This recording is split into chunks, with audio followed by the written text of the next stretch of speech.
또 여기 젊은 분들하고 이제 대학을 졸업한 분이나 재학생 분들하고 이런 그 어떤 기업의 현상 또 기업 문화에 대해서 얘기할 수 있다는 거가 저도 사실 긴장이 돼요. 이 부분이 또 이렇게 해보는 것도 처음이고 동아일보사 기획을 참 잘하시는 것 같은데 그 사실 이 기업이 여러분들이 아시는 여러분들은 아직 경험을 안 하셨지만 기업이 한국 기업들이 정말 기업들이 열심히 해서 우리나라가 세계 경제 한 10위권에 지금 들어가 있어요. 근데 그 내용이 어떤 거냐? 과연 미래도 내일도 10위권에 우리가 머무르고 또 아니면 7위, 8위까지 올라갈 수 있느냐? 이런 또 우리 국력이 그만한 그 능력을 갖고 있느냐? 그 어떤 잠재를 갖고 있느냐? 이런 건 굉장히 중요한 문제입니다. 그리고 가장 중요한 게 산업의 패턴입니다. 그 어떤 산업의 흐름이 세계적인 그 흐름이 어떻게 가느냐? 또 선진국, 중진국, 후진국 이런 메커니즘이 어떻게 되느냐? 기업이 이제 옛날 좁은 사회에서 기업을 할 때하고 지금은 기업 환경이 완전히 틀려요. 그러니까 기업은 한 어떤 단면을 가지고 얘기할 수 없어요. 이면만 보느냐, 이면을 보느냐인데 기업은 다 다면을 가지고 가야 돼요. 그래서 회사 내에는 여러 부서가 있어요. 뭐 총무, 경제, 기획, 자금, 개발도 1, 2탄도 또 개발도 미래 개발, 현재 개발 엄청난 파트를 그 파트들이 다 옮겨서 생산성을 만들어서 기업이 운영되고 또 그 안에 많은 종업원들이 생존해야 되고 거기서 생활이 영위가 되고 또 그 사람들 뒤에는 가족들이 있습니다. 그래서 이러한 그 기업의 어떤 그 역량이라는 게 굉장히 중요한 걸 또 여러분 같은 이제 졸업생들 또 새로 사회 진출하는 사람들한테 그 사람들을 받을 또 그 역량도 만들어야 됩니다. 그 영국도 그러지 않습니까? 영국 같은 경우도 그 우수한 연극이 성공하려면 무대 장치도 좋아야 되고 기획력도 좋아야 되고 시나리오도 좋아야 되고 배우도 좋은 배우가 아니라 열정적이고 거기에 심취할 수 있는 배우가 있어야 되고 그거를 또 총지휘하는 감독도 뛰어나야 되고 그다음에 이런 팜플렛 홍보도 잘 만들어야 되고 이렇게 총체적으로 됐을 때 관객이 몰리고 그 연극은 성공합니다. 그렇게 적응하지 않는 기업들은 주위에서 숱하게 봐요. 경쟁력을 상실해 버립니다. 경쟁력을 상실하게 되면 그 안에 직원들이 슬퍼요. 첫째는.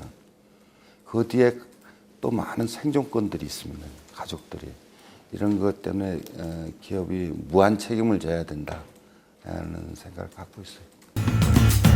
좌우명이 고개를 숙이면 세상이 보인다라는 좌우명을 갖고 계시더라고요. 그게 좌우명 배경이 어떻게 되는지 알려주시나요? 저도 옛날에 이제 어느 그룹에 평범한 직원으로 입사해가지고 일생을 저는 이제 그 비즈니스 파트에서 일을 했어요. 그러니까 우리 흔히 영업이라는 파트에서 일했는데 그러니까 많은 사람을 만나고 그 속에서 이제 일을 열심히 하다 보니까 어떤 승부력도 근성도 키워주고 이런 과정에서 결국은 사람이 사람을 만나는데 제일 쉬운 거가 사람 만났을 때 제일 그 좋은 방법이 고개를 숙이는 겁니다. 이게 실제 고개를 숙이는 것도 있고, 마음에서도 숙이는 것도 있고, 그 다음에 이제 눈빛부터도 숙여야 돼요. 고개를 숙이면서 눈은 부릅뜨면 그건 숙이는 거 아니에요. 고개도 그냥 모든 거가 마음에 우러나서 숙이고, 이 숙이니까 모든 게 나한테 득이 돼요. 편하고. 자세를 낮추면은 괜히 자기가 나를 위로해주고 말이에요. 이렇게 포용해주고 이런. 근데 그걸 똑같이 대등하게 안다거나 비슷한데 좀 나도 이러고 같이 좀 대등한 척 하면은 얘가 경계심하고 자기 일을 안 풀어요. 이런 걸 이제 오랫동안 생활하다 하고 또 기업을 이렇게 경영하면서 쭉 와도 똑같아요. 내가 회장이라도 CEO들하고 이 자리에서 CEO들하고 많은 CEO들, CTO들하고 회의를 할 때도 일 자체만을 강조하지 그 외적인 건 다 이 마음을 놔버려요. 내 자세를 낮추려고 굉장히 애를 씁니다. 그래서 옛날에는 이제 도곡동 사옥 있을 때는 나 혼자 이 마인드 컨트롤 했어요. 들어갈 때 일부러 그 고개를 3번 이렇게 숙이는 훈련을 하고 들어갔더니 그 남들 보면 참 우습잖아요. 근데 그게 고개를 꼭 숙이는 것보다 마음에 오늘도 하루도 내가 양보하고 자세를 낮추겠다. 그러한 그게 몸에 이제 오랫동안 배우면서 그게 선배니 후배니 학연 지연보다 더 강한 것 같아요. 제일 중요한 게 그 사람을 내 근처로 가져오는 가장 지름길인 것 같아요. 직원들도 마찬가지고. 그러니까 그게 자세를 세우고 너무 자기를 나타내려고 그러면은 그만큼 상대방은 멀어져 가는 거예요.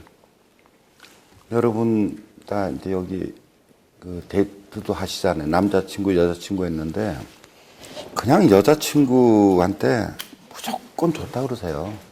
내가 오늘 아침에 글을 하나 썼는데 가끔 한 2, 3일에 한 번씩 글을 써서 이렇게 한 몇천 명한테 뿌려요. 근데 오늘 아침에도 똑같은 글을 쓴 거예요. 그냥 너 이쁘고 사랑하고 지적이고 우아하고 정말 품이 있고 자상하고 미사여구를 다 갖다 붙여버려요. 예? 그 미사여구 붙이는데 부가세도 안 붙잖아요. 세금도 안 붙는데 그것도 자기가 좋아하는 사람한테 그렇게 붙이는 거가 상대방을 얼마나 편안하게 해주는 그잖아요. 근데 내가 좀 이런 먹는 자세도 한다. 야, 먹는 데는 왜 그렇게 흘리고 먹어? 상처가 나가는 거야, 그 사람한테. 이런 게 자세가 낮추는데, 흘리는 걸 보면서도 그거를 낙엽이 떨어지는 걸 밥버린다. 이 정도로 제가, 여러분이 이 자세를 낮춘다는 게, 그렇다고 도 닦는 것도 아니고, 나는 사실 기업을 하기 위해서 그런 자세가 절대 필요했다. 기업을 하려면은, 여러분은 많은 걸 만나야 되고, 많은 거를, 어떤 성취도 해야 되고, 또, 기업은 무에서 유를 만들기 때문에, 그 유를 만들기 위해서 할 수 있는 건 다 해야죠. 그 중에 제일 좋은 게 자세라고 생각해요. 학연제보다 우선하는 게. 마찬가지 여자들도 남자한테 이렇게 대답할 때 받으려고 그러지 말고, 하루에 한 3가지만 남자를 칭찬해 줘봐요. 몸에 배야 됩니다. 이런 부분들이. 그리고 그게 같은 것 같아요. 치는 거. 그리고 근본적으로 자세를 낮추면은, 내가 편해요. 첫째는 내가 자세를 낮추는데 누가 나한테 해코지를 할 사람도 없고, 저놈이 자세를 낮추는데 뭐하러 해코지를 해요. 또, 구설수에 오를 필요도 없고, 그런 것 같아요. 이번에 세월호 사건에서도 보면 이제 선장이 모든 책임을 이렇게 다 갖는 것처럼 한 회사의 리더로서 계시면은 그런 갖고 계신 책임감이나 이런 것들이 되게 중압감들이 심하실 거라고 생각이 되는데 그런 것들을 어떻게 푸시는 노하우가 있으신지 아니면 그런 것 가운데서 기쁘게 일하시는 방법이 있으신지. 사실 어떤 기업을 한다. 창업에 기업을 한다. 근데 누가 이 기업가가 되고 싶어서 하는 사람들이 많이 창업들을 하는데 나는 좀 특이한 케이스였어요. 창업도 우연하게 돼서 여기까지 왔는데 가장 중요한 거는 엄청나죠. 중압감이. 그러니까 남보다 10사람을 데리고 있다는 거는 대단한 책임감이 따라줘야 됩니다. 단 10명을 되는 조그만 음식점을 한다 해도 그 종업원이 5명, 10명을 데리고 한다는 거는 왜 대단하냐. 난이 남을 갖다가 책임져야 됩니다. 그 책임 첫째는 기업에 있어서는 봉급이 나가야 돼요. 그렇잖아요. 아무리 내가 다름서 월말 가서 봉급 나가서 미안한데 봉급이 없어서 다음 달 주겠다 그러면 그 안에 잘해줬던 뭐 이 철학이고 뭐 없어요. 그렇잖아요. 자본주의사에서. 나는 기업을 한데 첫 번째 기업의 첫 번째 나는 목적이 그 종업원들의 봉급을 줘야 된다는 첫 번째라고 나는 생각해요. 그걸 미사여구를 넣고 뭐 이렇게 다르게 해도 그건 말이 안 돼요. 봉급을 못 주려면 기업을 하면 안 돼요. 단 3사람이 있어도. 왜냐하면 그 일해주는 사람은 조금 편의점의 아르바이트생도 그 주인이 그 아르바이트비를 안 주면은 그건 굉장히 슬픈 일이에요. 그잖아요. 자기가 일한 대가를 받아야 되는데. 그러니까 기업에서 제일 중요한 게 봉급이네. 나는 내가 일생 동안 잘한 거는 물론 지금은 기업이 많아졌지만 창업이래로 지금까지 봉급을 제 날짜에 줬다는 거. 모르죠. 한국에 이제 그 경제사에서 기업하는 사람들한테 들으면 이런 얘기 하면 어떨지 모르지. 야, 누가 봉급을 안 주고 싶어서 안 주냐? 해서 어려워서 이러면 할 말은 없지만 그 말도 책임감이 무책임한 얘기예요. 그러니까 봉급을 주지 못할 정도면 기업을 하면 안 되거든요. 그 사람들이 다른 기업이나 다른 그 일할 게 해줘야 돼요. 그렇잖아요. 그러니까 지금까지 매월 25일 날 봉급을 하루도 미루지 않고 줬다는 거, 이거 하나 내 자부심. 긴 시간 동안에 지금도 매월 20일 아니면 한 1000여 명에 가까운 사람. 그 사람들 뒤에는 또 엄청난 가족들이 있습니다. 그 봉급을 타야 한 달 생활이 가능하고 설계 가능하잖아요. 이 가장 기본적인 건데 여기에 대한 CEO들이 가장 중압감이 봉급날이에요, 사실은. 봉급날. 근데 기업이 이제 그저 좋은 기업들은 뭐 그런 염려를 안 하지만 그래서 그런 중압감을 벗어내려고 기업을 좋게 만들려고 엄청난 노력들을 하는데 그다음 두 번째 이제 스트레스 받는 거는 미래에 대한 얘기입니다.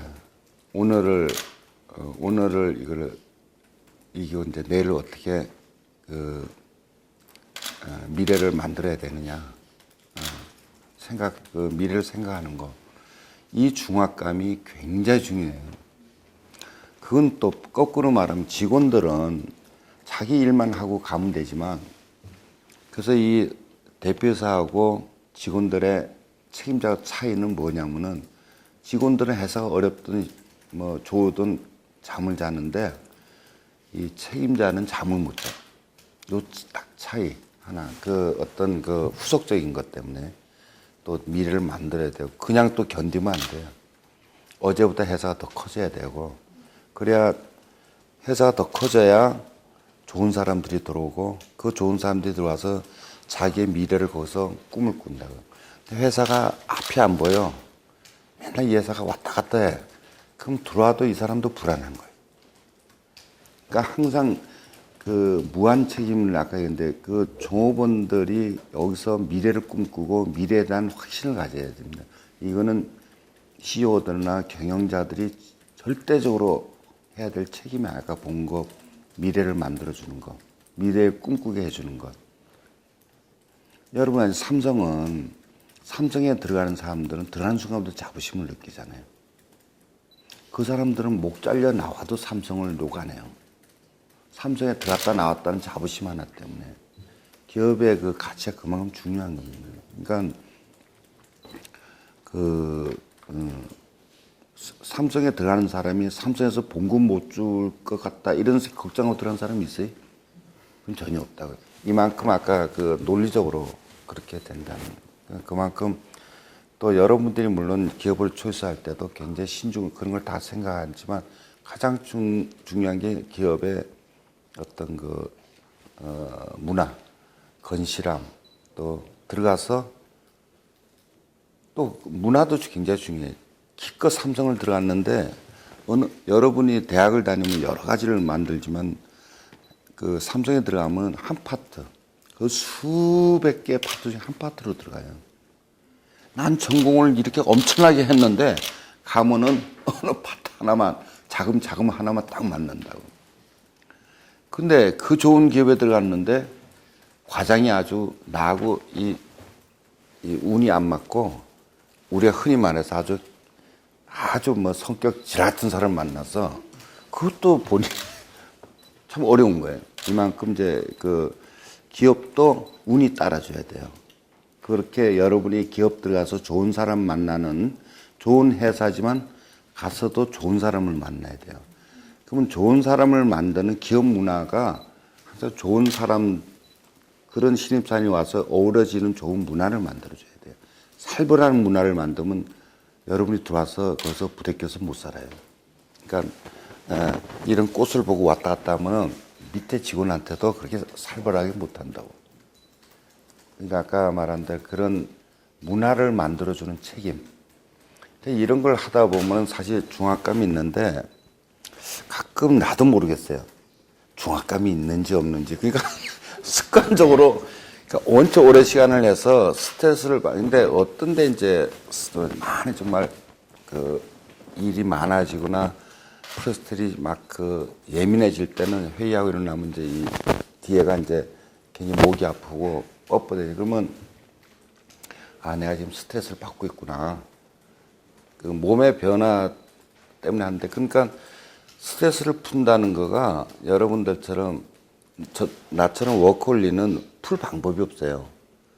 어디 가서 영화도 보고 뭐 하는데 같이 볼 사람도 없고 가족도 뭐 이해하겠습니다. 근데 그게 그렇지 않아요. 이 일을 많이 하다 보면 갑자기 하다 제일 내가 멘붕이 오는 거는 어느 날 토요일 날 갑자기 스케줄이 없어. 그럼 완전히 말해. 물론 내가 전화할 사람들은 많아요. 그 사람들이 휴식 취하고 다 스케줄이 어제까지인데 그걸 내가 하루 당장에 나 지금 내 스태프 너 와줘라. 이건 정말 그건 예의 어긋나는 건 할 수도 없고. 그러니까 스트레스 푸는 게 그래서 저는 나 같은 경우는 글을 좀 써요. 그리고 이제 이렇게 뭐 강가 같은 거 걷는다든지 사색 이런 건데 그 스트레스 푸는 거를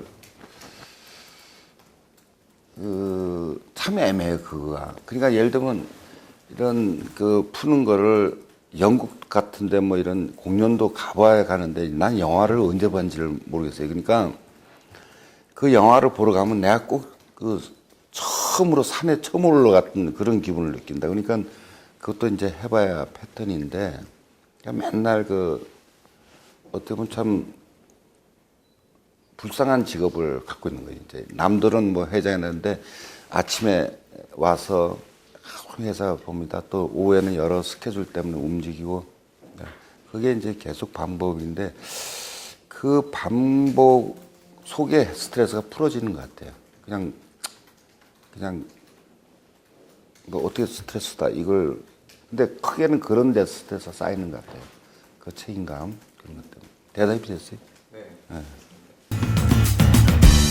청년보다 일단 박사나 문화재 교육 이런 것들이 되게 뛰었는데 어떤 취지에서 이런 활동들이 진행되고 있고 또 개인적으로 회장님이 역사에 관심이 있으신지 비행기 안에서 이런 출장 중에 책을 이제 주로 고리타분한 책들, 그 동양사상, 주역, 뭐 풍수지리, 이런 한국의 도인들 뭐 이런 쪽 굉장히 그런 쪽에 굉장히 심취를 했었어요.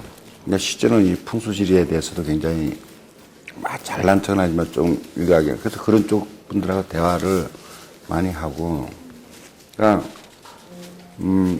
그런 과정에서 보다 보니까 가장 가슴 아픈 게 우리 역사, 5천 역사에서 가장 우리가 골치 아픈 거가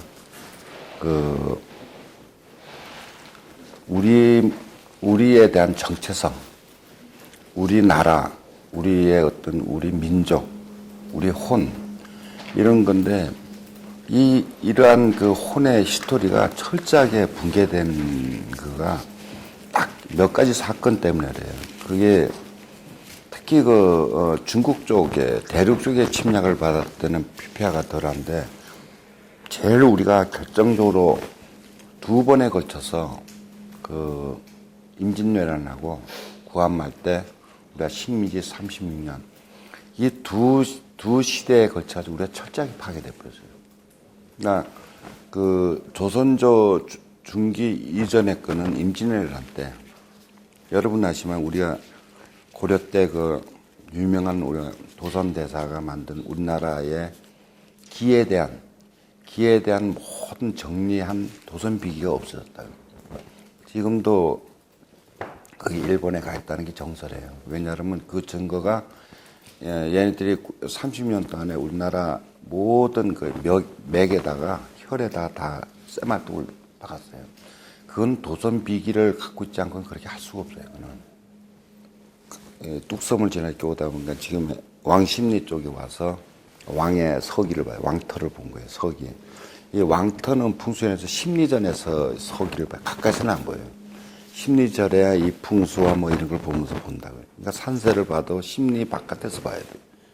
안에서 보면은 이걸 볼 수가 없다고. 그래서 왕십리가 왕의 터를 심리 밖에서 봤다고 해서 왕십리예요. 지명이 왕십리예요. 여러분 그거 하나만 외워도 무슨 대단한 그러니까 왕십리가 심리 밖 나중에 우리가 쟀더니 그 후세에서 쟀더니 왕십리에서 경복관이 정확히 심리예요. 심리 밖에서 왕터를 봤다고 해서 이제 무학대사 정도전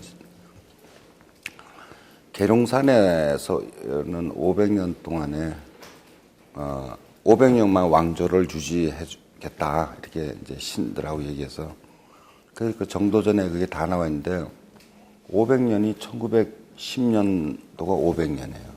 정확하게 정감록에 의하면 510년에 이시왕조가 망했다고. 왕조가 망하고 100년 후에 정도령이 나타난대. 그게 작년 2012년 대선이에요. 정도전은 정말 없어요. 책에는 정확히 그렇게 기술돼 있어요. 여러분이 정감록을 보면 지금 네 개가 정확히 써 있어요. 정감록의 역사는 2012년도로 없어졌다. 그리고 도읍이 다시 그쪽으로 도읍을 옮기를 허락해요. 그래서 세종시가 생긴 거예요. 이런 게 정감록에서는 그럼 이러한 정신세계라는 건 굉장히 중요한데, 그러면 이 한국의 500년사에서 두 건, 임진왜란 때 엄청나게, 임진왜란 때 벌써 얘네들은, 일본 애들은 고고학이라는 걸 알았다고요. 우리는 그때 고고학이 뭔지도 몰랐을 때, 점령군을 따라가지고 엄청난 고고학자들이, 도성들이 따라와가지고, 심지어는 우리나라 씨앗, 다 갖고 갔어요, 그때. 다 캐고, 벽시, 심지어는 그때 우리나라 쪽에서 나간 우리나라 금강송도 엄청나게 유출되고, 임진왜란 때.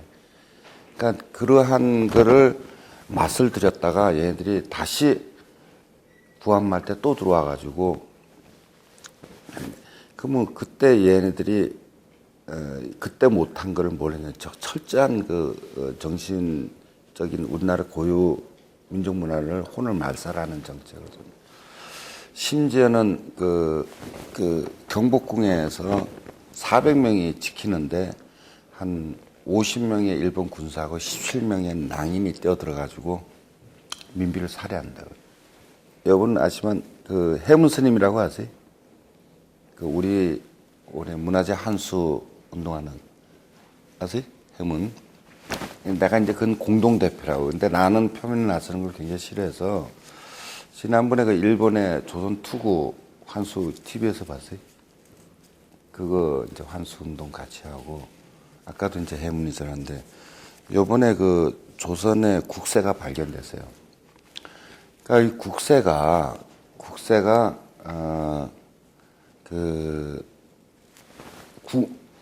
조선 500년 동안 쭉 내는 국세가 있고, 왕마다 만든 지보가 또 있어요. 이번에 7가지 다 발견됐는데, 그 중에 하나가 국세가 발견됐다. 이조시대 국세가. 그러니까 대단한 거죠, 그게. 이 국세가 어떻게 유출됐냐면 요번에 오바마가 갖고 들어와요. 그 운동을 1년 동안 우리가 벌렸는데 갖고 들어옵니다. 그래서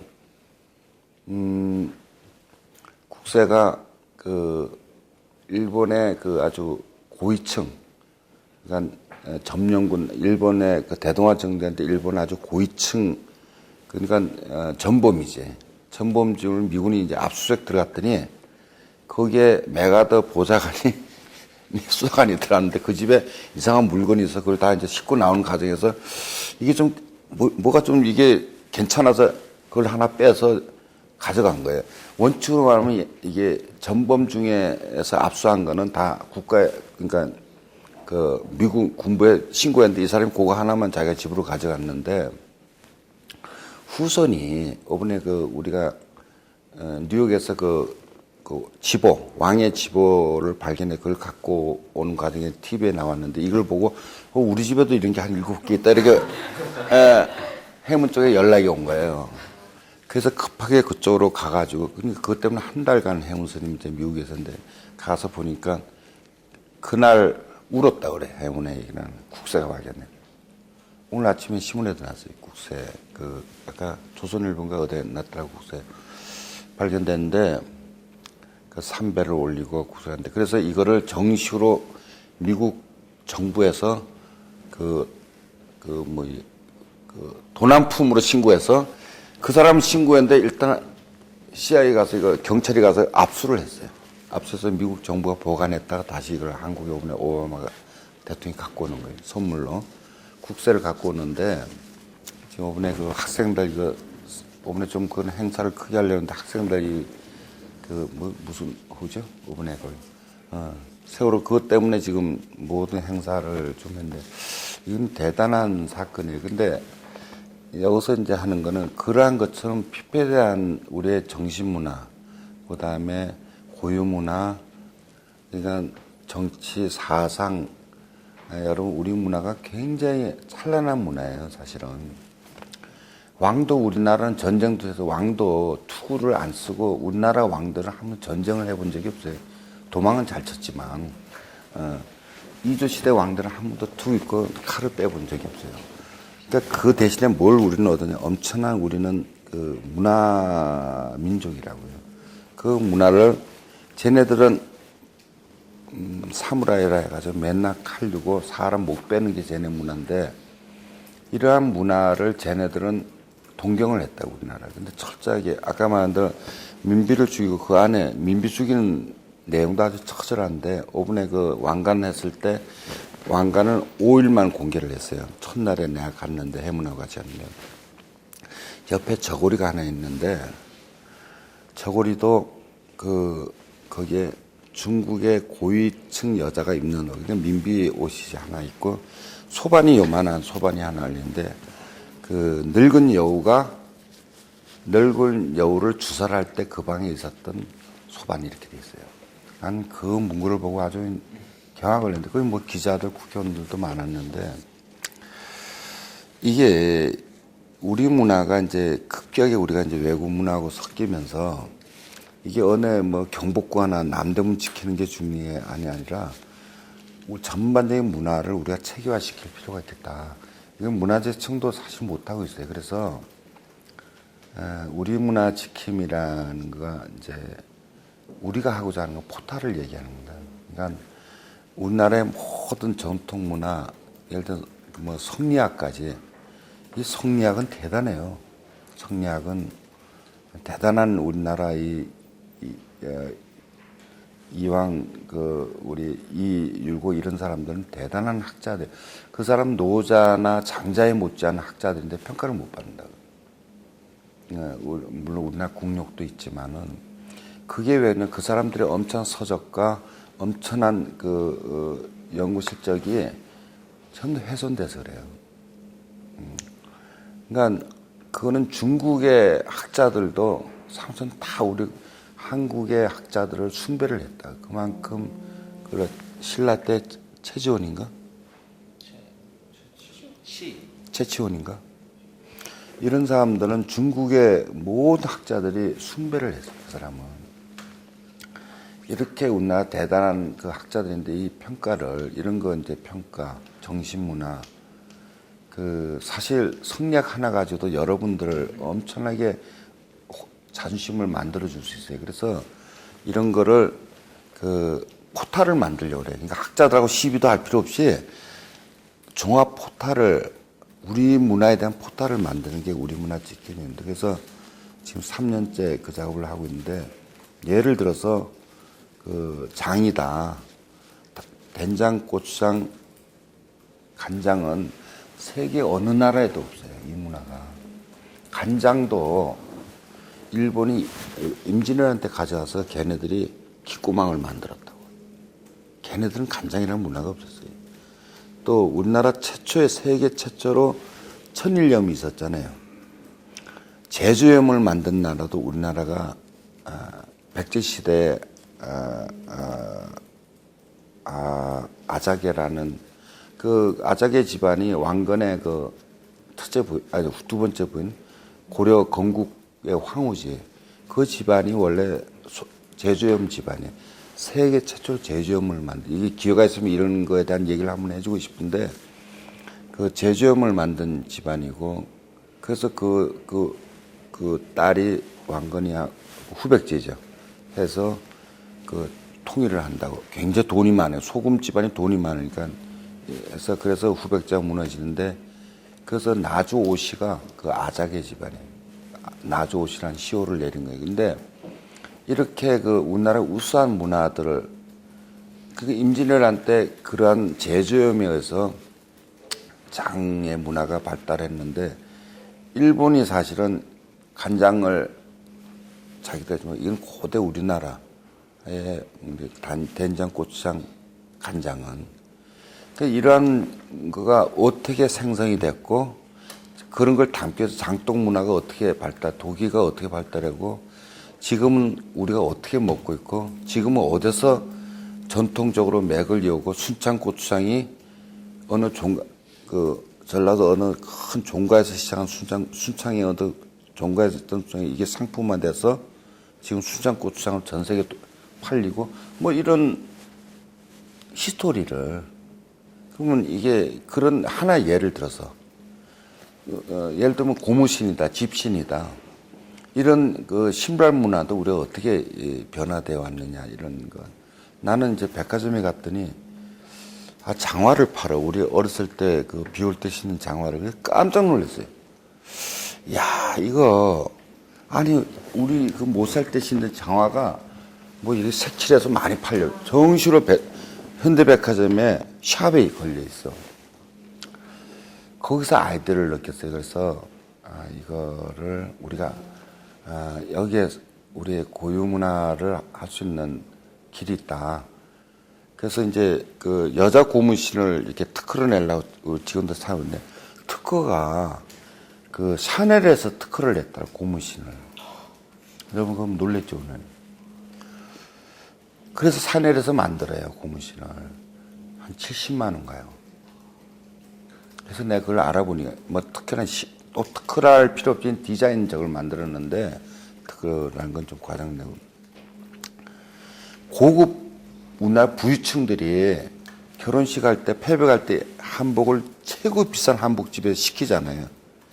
그럼 고무신이 저 오일장 이런 데가 살 수뿐이 없잖아요. 그 고무신이 안 맞는 거야.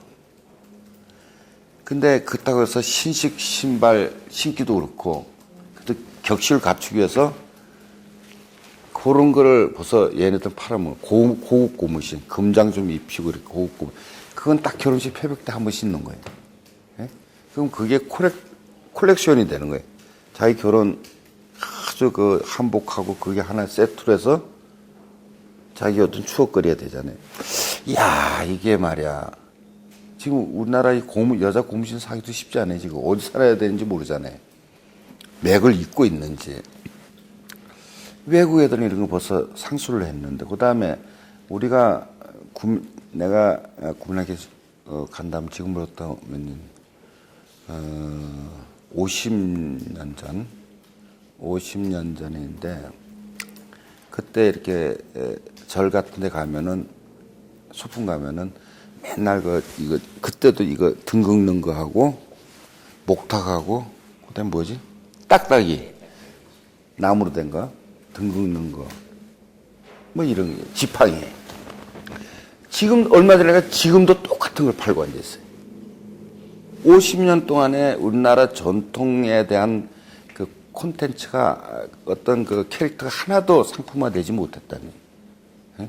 요즘 조금 뭐 그런 시도가 있는데, 그래서 인사동을 조금 한 뭐 수시로 가서 보니까 일본은 벚꽃 하나 가지고도 상품이 심지어는 모찌에까지 벚꽃이 들어가요.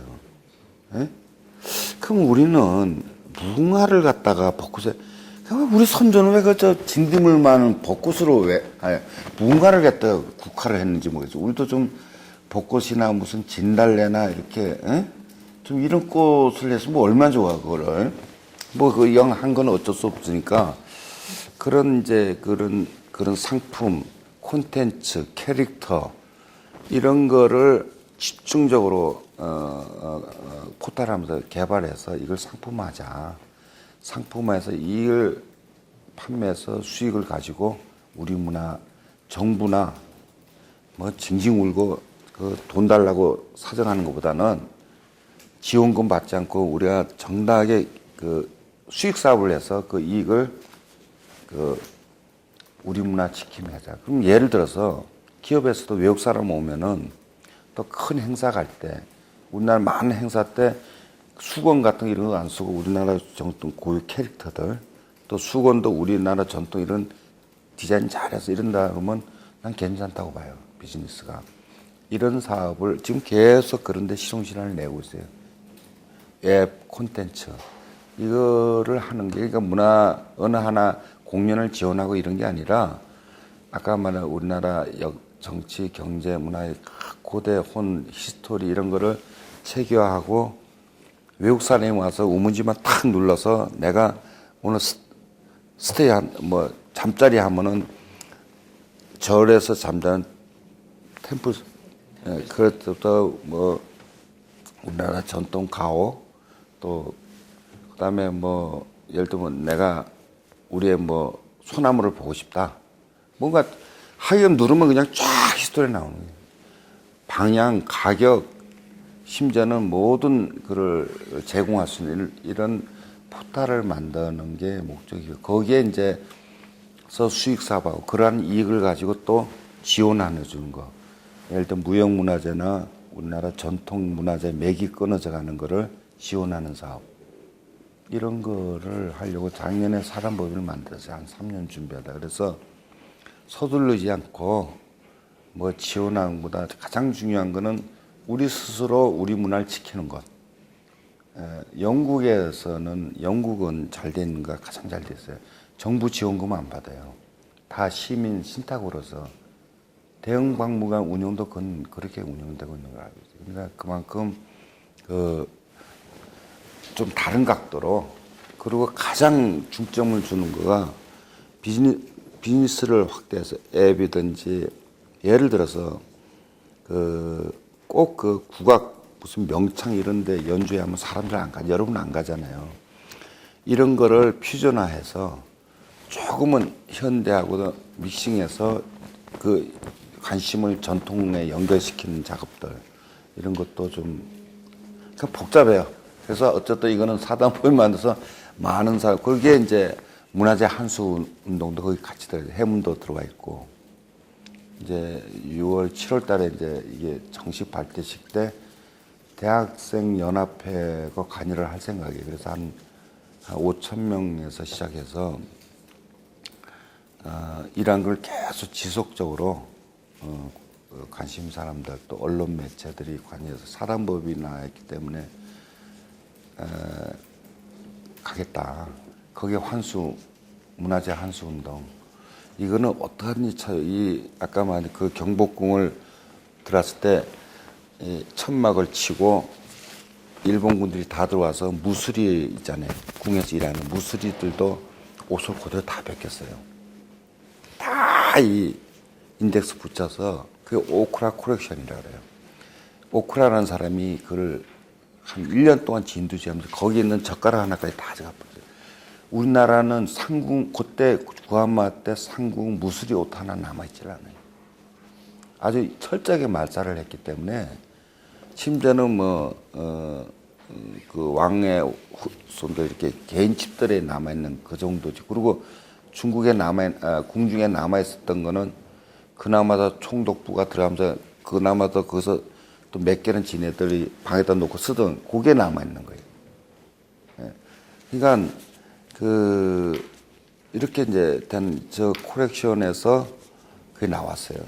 투구도 나오고 그 리스트에서 보고 지금 우리 한수운동 벌리는 거거든요. 그래서 우리 문화 지킴 여러분들도 좀 우리 문화 지킴에 가입해 주시고 이 운동은 결국 여러분들이 끌고 가야 돼. 이 우리 문화 지키는 그런 남대문을 불지르는 사람은 교인이에요.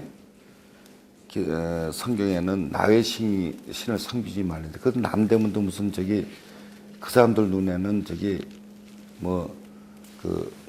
뭐지 이제 나의 신의 이런 문제는 우상화로 보는 거예요. 그러니까 그 천당갈로 지가서 불질러 참 슬픈 이게 뭐냐면 그만큼 우리나라 문화에 대한 인식이 안 돼. 일본은 똑같이 우리나라하고 목조인데 우리는 다 탔는데 일본은 단 한 개도 조그만 화장실 하나도 안 탔어요. 얼만큼 그 사람들은 자기 문화에 대한 인식도가 굉장히 사실 이 게다짝보다는 고무신이 얼마나 멋있어요. 안 그래? 근데 그런 집신도 멋있고 그 게다짝을 신으면은 발이 굉장히 딱딱해져요. 이 각질이 생기는데 집신을 신으면 각질이 안 생긴답니다. 집이 무좀도 그러니까 우리 선조들이 대단한 이런 걸 좀 알리고 이렇게 해야 되는데 이런 걸 좀 하려고 그래요. 시간이 걸리더라도. 그 사단법인을 지금은 한큼 우리 관계사들이 지원을 하는데 이제 그런 수익 사업에서 되면 이제 사회 운동을 이렇게 이제 보내는 거. 나는 다만 그 단초 역할을 하고 해문 스님이 참 대단하신 분이에요. 그런 거. 학자들 이런 사람들 한해만 맡겨서는 안 돼요. 이거는 범시민 운동으로 이거를 우리 문화에 대한 건 분명히 얘기를 해야 됩니다.